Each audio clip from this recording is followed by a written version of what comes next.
ये आकाशवाणी है। वार्ताओं के अखिल भारतीय कार्यक्रम में लीजिए सुनिए परिचर्चा, हिंदी सिनेमा तब से अब तक। प्रतिभागी विशेषज्ञ हैं लेखक, फिल्मकार और प्राध्यापक श्री अनिल झंकर, सिनेमा विषयक लेखक और सावित्रीबाई फुले पुणे विश्वविद्यालय के प्राध्यापक डॉक्टर विश्राम ढोले और लेखक तथा भारतीय फिल्म एवं टेलीविजन संस्थान के प्राध्यापक डॉक्टर मिलिंद दामले। परिचर्चा का संचालन कर रहे हैं डॉक्टर दामले। दरअसल सिनेमा का जादुई सफर शुरू हुए लगभग 130 साल हो चुके हैं। सबसे जवान कला इस तरह देखे जाने वाले सिनेमा ने पूरे विश्व भर में अपने अलग अलग अंदाज से लोगों को आकर्षित कर रखा हुआ है। अपने देश में भी शुरुआती उतार चढ़ाव के बावजूद सिनेमा ने अपनी जड़ें मजबूत भी की और आज उसका एक बहुत शानदार वृक्ष खड़ा है। 1931 के बाद मतलब आलम आरा से जो मूक सिनेमा बोलने लगा, तब से ही असल तौर पर सिनेमा भाषिक हुआ, प्रांतिक हुआ, ऐसा हम कह सकते हैं। उससे पहले तक अलग भाषा बोलने वाले लोग सिनेमा बनाते जरूर थे, मगर उस बात का अंदाजा तब लगा सकते थे जब सिनेमा पर दिखी जाने वाले पात्रों की वेशभूषा, केशभूषा, इससे दर्शक वो अंदाजा बनाते थे कि ये फिल्म कहां पर बनी गई है। आज जब हम हिंदी सिनेमा के ऊपर ये जान लेना है कि हमारे हिसाब से ये तब कहां पर मौजूद है, हिंदी सिनेमा का तब क्या है और कैसा है। इसीलिए पहले मैं अनिल सर से ये सवाल करना चाहूंगा कि सर, आपके हिसाब से हिंदी सिनेमा का शुरुआती दौर आप किस तरह देखते हो? तब का हिंदी सिनेमा मतलब कौन सा है और उसकी तरफ हम किस तरह आज देख सकते हैं? जैसे कि हम सब लोग जानते हैं कि हिंदी सिनेमा की शुरुआत 1913 साल में, तो तब से शुरुआत हो गई। लेकिन सिनेमा प्रदर्शन की शुरुआत उससे पहले हुई है। मतलब 1895 में पेरिस में पहला शो हुआ था। उसके 6 महीने बाद, सिर्फ 6 महीने बाद मुंबई में पहला शो हो गया। और उसके बाद एक सावेदादा करके स्टिल फोटोग्राफर थे, उन्होंने एक कैमरा मंगवाया विलायत से और छोटी छोटी फिल्में बनाना शुरू कर दिया जी। आज जिस तरह से हम फिल्म कहते हैं, मतलब फिल्म की हमारी आज की जो व्याख्या है, मतलब कथा होनी चाहिए, डायलॉग्स होने चाहिए, उस तरह के वो नहीं थे। जिसे हम एक्चुअलिटी बोलते हैं या दृश्य, प्रासंगिक दृश्य जो भी इर्द गिर्द हो रहा है, उसको उन्होंने चित्रित करके छोटी छोटी उनके चुटकुले जैसे होते, उस तरह की वो स्निपेट्स थी।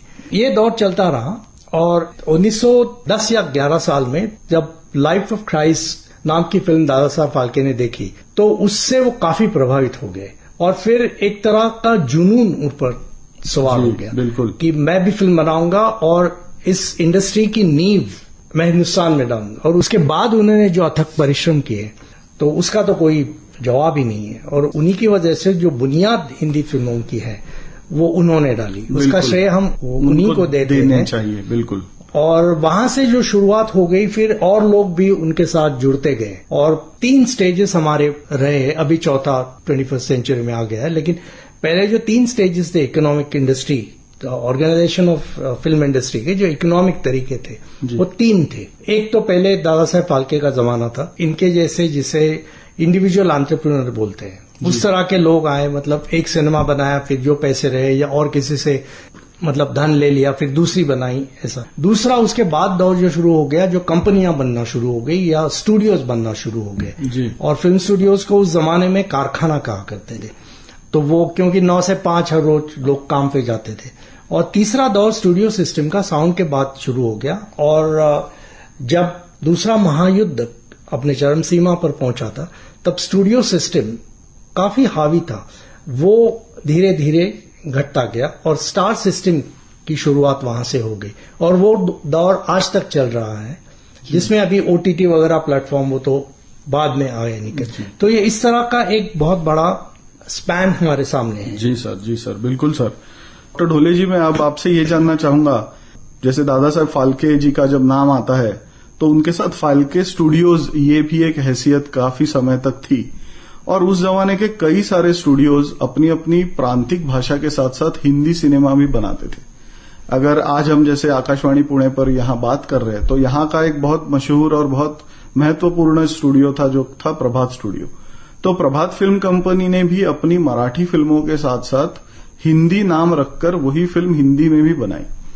तो जब स्टूडियो सिस्टम था और उसके बाद जब स्टार सिस्टम आया, तो ये जो दौर था उसको आप किस तरह से देखते हो, जब हिंदी सिनेमा अपना एक रूप लेके निकला?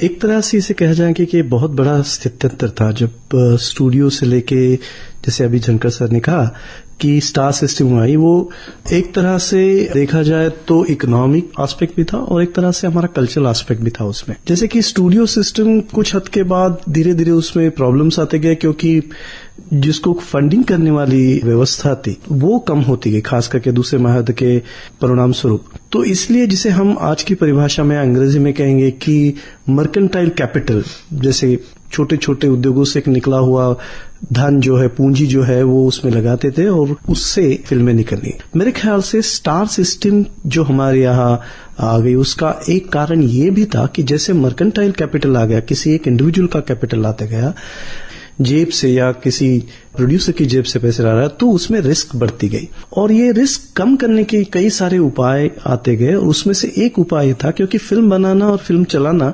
अपने आप में एक बहुत जिसे कहेंगे वोलेटाइल बिजनेस है, सांस्कृतिक उद्योग है, उसके कोई ठोस मायने नहीं होते कि जिसके आधार पर अगर फिल्म बन गई तो चलेगी। तो इकोनॉमिक हालात में अगर रिस्क कम करनी है तो कुछ ना कुछ तरीके ढूंढे जाते हैं। एक तौर से अगर कहा जाए, हाइंडसाइट में कहा जाए, तो स्टार सिस्टम जो निकल आई वो इस जो दुविधा थी, ये जो चैलेंज था, उसका भी एक परिणाम था। इसलिए मेरे ख्याल से मर्केंटाइल कैपिटल और अनसर्टेनिटी जो फाइनेंशियल बिजनेस करके, उसका एक नतीजा हम देखते हैं कि स्टार सिस्टम बढ़ती गई। सिर्फ यही एक कारण नहीं है, क्योंकि दूसरा कारण भी हम सांस्कृतिक क्षेत्र में हम देख सकते हैं, क्योंकि हम मालूम है हमारी भारतीय मानसिकता ऐसी होती है कि हम व्यवस्था की तुलना में व्यक्ति को ज्यादा अहमियत देते हैं, ज्यादा मानते हैं, उससे आइडेंटिफाई करते हैं। इसमें थोड़ा सा मैं ऐड करना चाहूंगा। एक इंडियन सिनेमाटोग्राफ एक्ट बन गया 1918 में। इसकी वजह ये थी कि जैसे ये इंडस्ट्री करके उभरने आने लगी, तो अंग्रेज सरकार ने तब तो पोटेंशियल देखा कि इंडस्ट्री, तो जब पोटेंशियल देखा तो वो कंट्रोल बिठाना शुरू कर दिया। क्योंकि 1-2 साल पहले इंग्लैंड में सिनेमाटोग्राफ एक्ट बना था, तो ये कॉलोनी थी तो कॉलोनी में भी होना चाहिए, ऐसी एक सोच थी। ये सोच लेके इंडियन सिनेमाटोग्राफ एक्ट बना लिया। वो बार बार मॉडिफाई होते चलता गया आगे। उसके बाद फिर इंडस्ट्री का तो इन्होंने बताया जैसे ऑर्गेनाइज होते गए, तो गवर्नमेंट ने भी अपनी तरफ से इंडियन सिनेमाटोग्राफ एक्ट, उसके बाद वो इंडियन सिनेमाटोग्राफ कमेटी बिठाई, जिनका मतलब मकसद कुछ और था, स्टेटेड ऑब्जेक्टिव्स कुछ और थे। लेकिन उससे एक उपलब्धि बहुत अच्छी हो गई कि वो एक एविडेंस नाम का, जो कमेटी ने अपना काम बहुत सिंसियरली किया, पूरे देश भर में गए, अलग अलग लोगों से बातें की और पूरा रिकॉर्ड बनाया। तो एविडेंस करके एक 6 वॉल्यूम्स है उसके, अपनी फिल्म इंडस्ट्री का 1920s में क्या अपनी हालत थी, जगह जगह कौन से शहर में, कौन से इलाके में किस तरह की फिल्में चलती थी, लोगों की सोच क्या थी, बाकी उपलब्धियां क्या थी, ये इसका पूरा इल्म बिल्कुल इसमें है। बिल्कुल। और वो मतलब उसका पर्पस कुछ और था गवर्नमेंट के लिए, लेकिन ये एक बहुत बड़ा काम, बहुत बड़ी उपलब्धि हमें हासिल हो गई इस कमेटी की वजह से।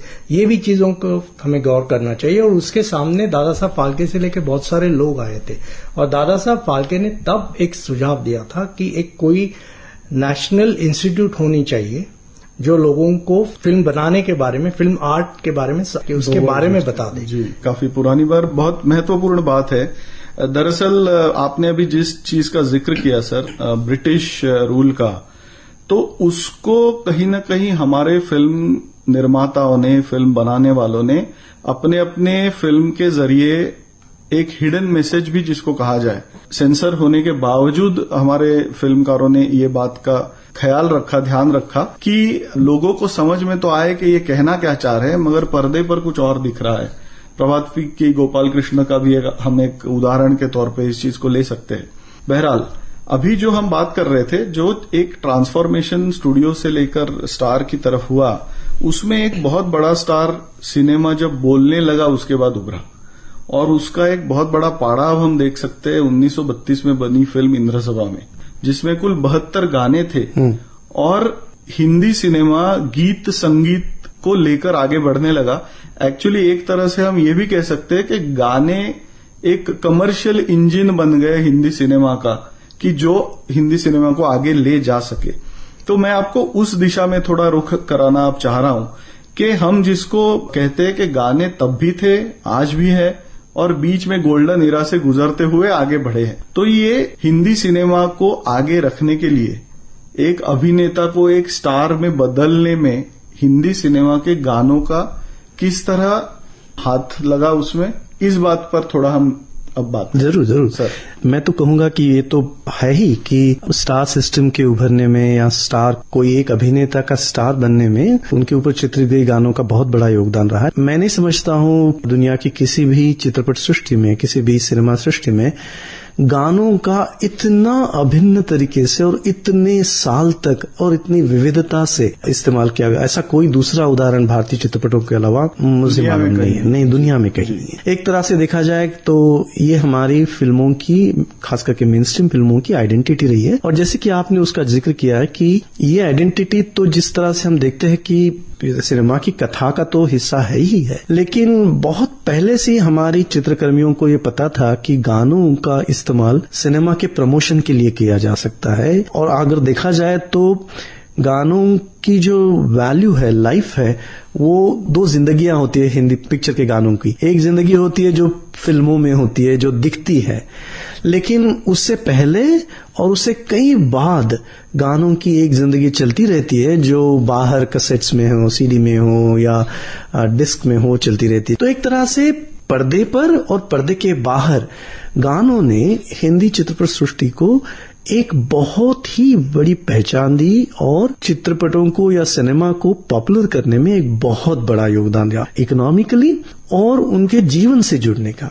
तो जिसे कहते हैं कि जो कह नहीं सकते ऐसी बात गानों के द्वारा, तो एक तरह से एक नैरेटिव इंस्ट्रूमेंट, कथा सुनाने का एक नया औजार या हथियार हिंदी या भारतीय सृष्टि ने निकाला। और मेरे ख्याल से ये दुनिया की फिल्म इंडस्ट्री में एक अनोखा उदाहरण है। इसकी एक अहम मिसाल है किस्मत का जो गाना है ना। यस। जहाँ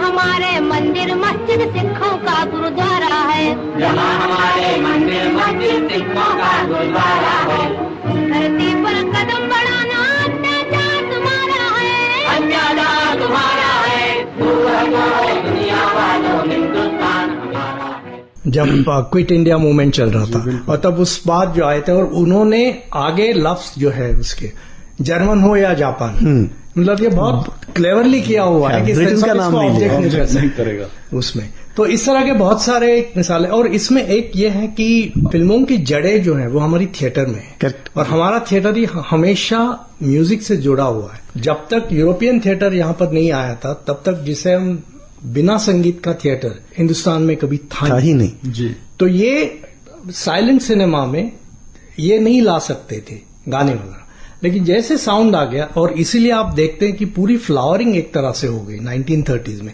अलग अलग किस्म के फिल्म बने स्टूडियो एज में, बिल्कुल। मतलब कोई रोमांटिक फिल्म बना रहे थे, श्री फरहाद की स्टोरी बना रहे थे, फिर भी भक्ति संगीत था तो उसमें वो गाने बनने गए, फिर वो कोई पेट्रियोटिक फिल्म जैसे थी या और सारी जिनको सोशल फिल्में कहा गया, उनमें भी music is a common factor. और म्यूजिक में भी काफी बदलाव होते चले गए।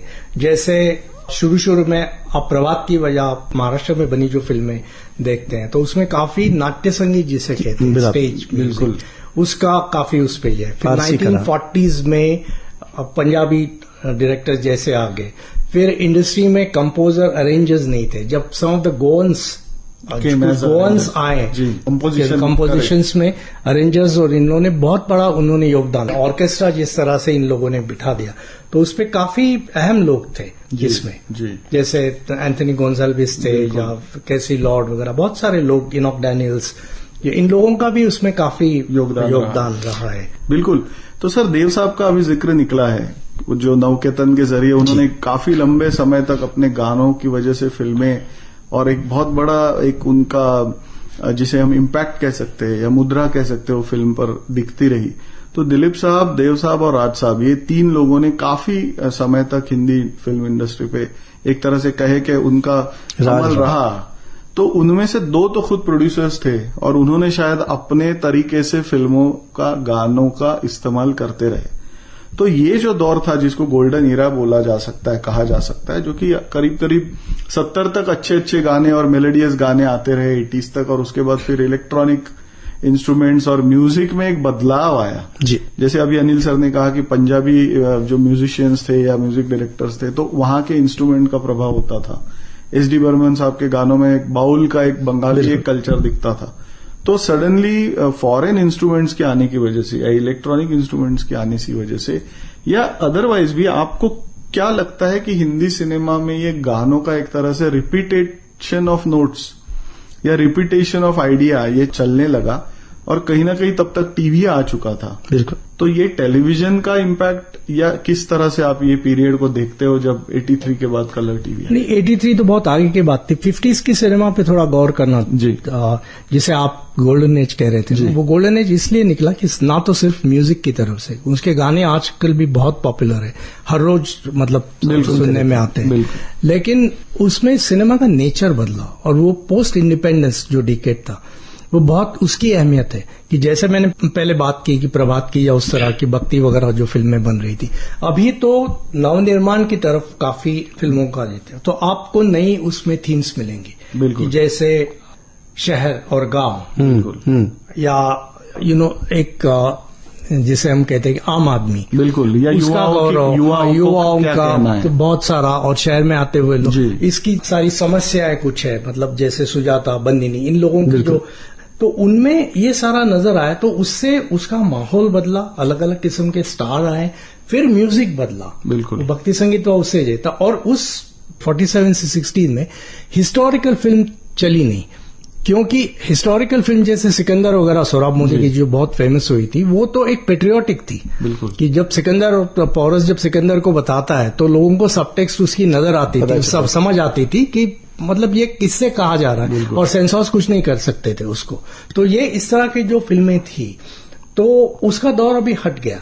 बट बिग सरप्राइज वॉज कि 1960 में मुगल आजम आ गई, और वो बहुत ही अलग, पहले से सोहराब मोदी वाली फिल्मों से बहुत उसी ट्रेडिशन को लेके आगे चली थी, लेकिन उनसे बहुत अलग किस्म का कॉन्टेक्स्ट उन्होंने देखने मिला। क्या बाहर उसके लिए पसंद खिला दे, मेरे जान के लिए हजारों जान जगमगा दे, और जिस जगह पांव रखे आकाश से तारे निछावर, जहां तक उसकी नजर जाए स्वर्ग ही स्वर्ग हो, और ये सब कुछ बाहर जो मैं चाहती हूँ।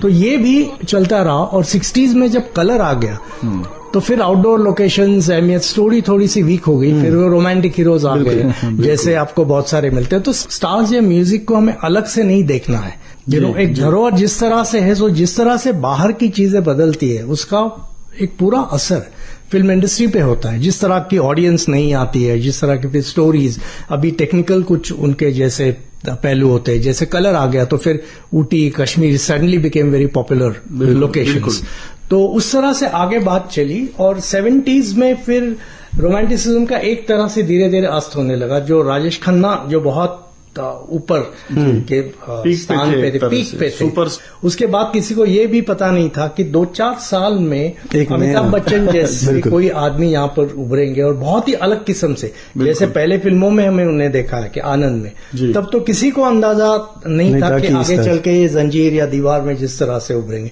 प्रॉपर्टी है, बैंक बैलेंस है, बंगला है, गाड़ी है, क्या है तुम्हारे पास?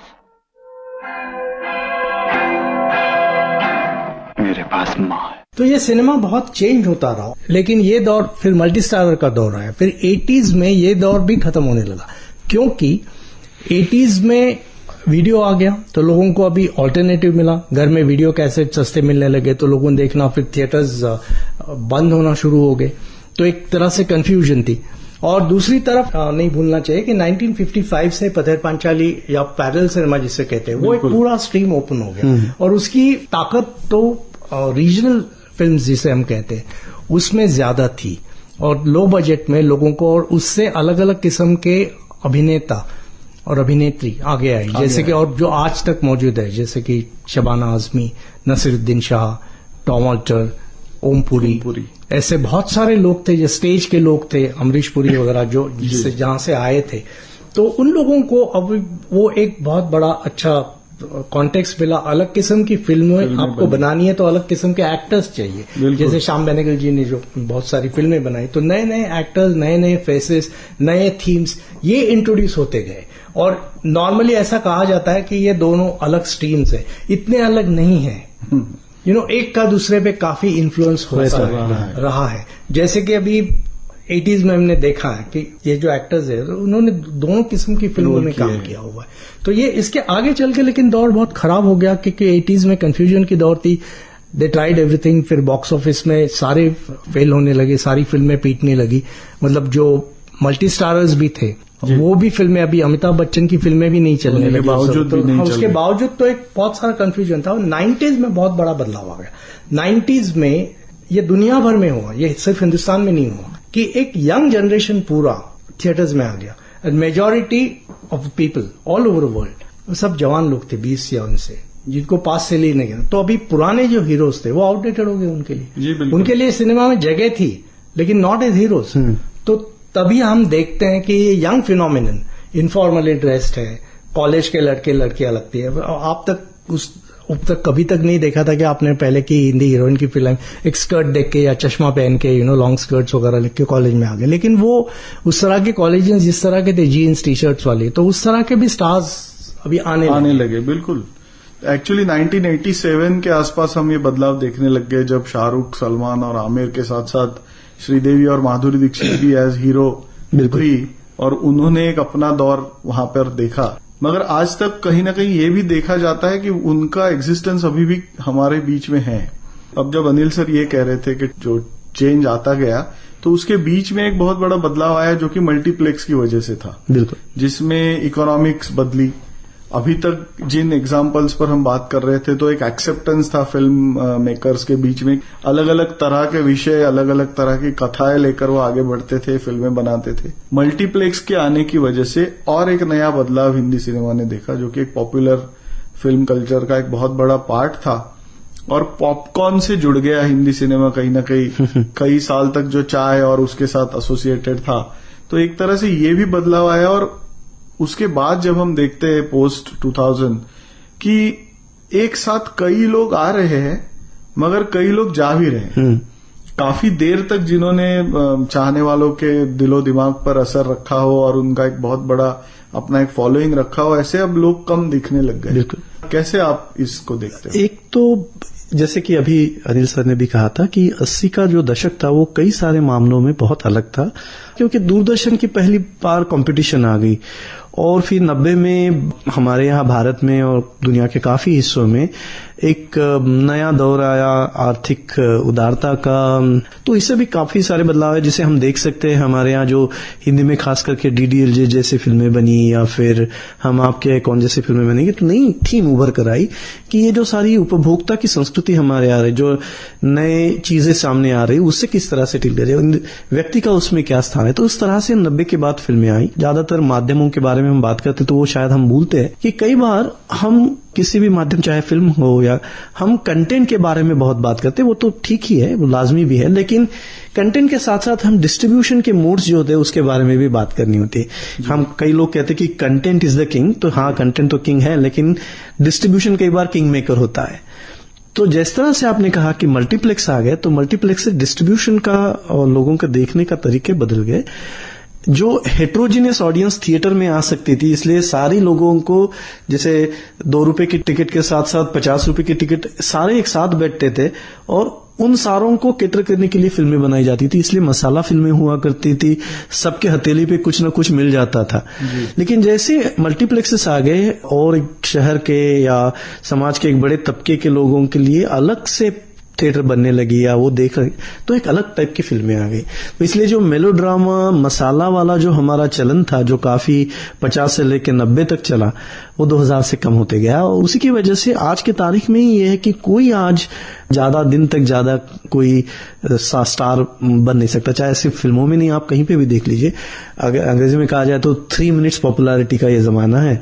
इसमें और एक बात कही जा सकती है कि अभी OTT वगैरह जो है प्रेफरेंसेस है, और 92 के बाद हम टेलीविजन या सीरियल्स बहुत ज्यादा देखने लगे। तब तक सिर्फ दूरदर्शन या हमारे यहाँ के सीरियल्स देखते रहे, वो अभी भी देखते हैं, लेकिन अभी लोगों के पास चॉइसेस काफी है। और दूसरी बात यह है कि लोगों का एक्सपोजर भी काफी बढ़ गया। और इसमें अभी इन्होंने जो जिक्र किया कि उसमें जो कहते हैं कि फिल्म वालों की भाषा या जुबान या फोकस चेंज हो गया, वो बिल्कुल सही है। पहले तो लोग बोलते थे मेरी ऑडियंस सिटीज में या इसमें नहीं है, वो झुमरी तलैया में। तो अभी झुमरी तलैया कहाँ गया मालूम नहीं है, वो सीधे NRI कैरेक्टर्स आने लगे आपकी फिल्मों में, क्योंकि NRI मार्केट बढ़ गया। तो एक NRI कैरेक्टर होगा तो उनकी एक कनेक्ट होगी, फिर वहां से काफी रिकवरी आएगी पैसे की। तो इस तरह से ये दौर चलता रहा, और अभी भी हम लोग, मुझे लगता है, बहुत सारे ट्रांजिशंस में कुछ फिल्में आजकल नहीं चल रही। तो एक last point from my side कि उसमें बहुत सारे लोग कहते हैं कि इंडस्ट्री में क्राइसिस तो हमेशा आते रहे हैं, ये कोई पहली बात नहीं है। जब साउंड आया था तब भी एक क्राइसिस का मुद्दा था, कलर आया था तो ब्लैक एंड व्हाइट के लिए क्राइसिस, बहुत सारे 80s में हमने बात करी, बहुत सारे क्राइसिस आए थे। लेकिन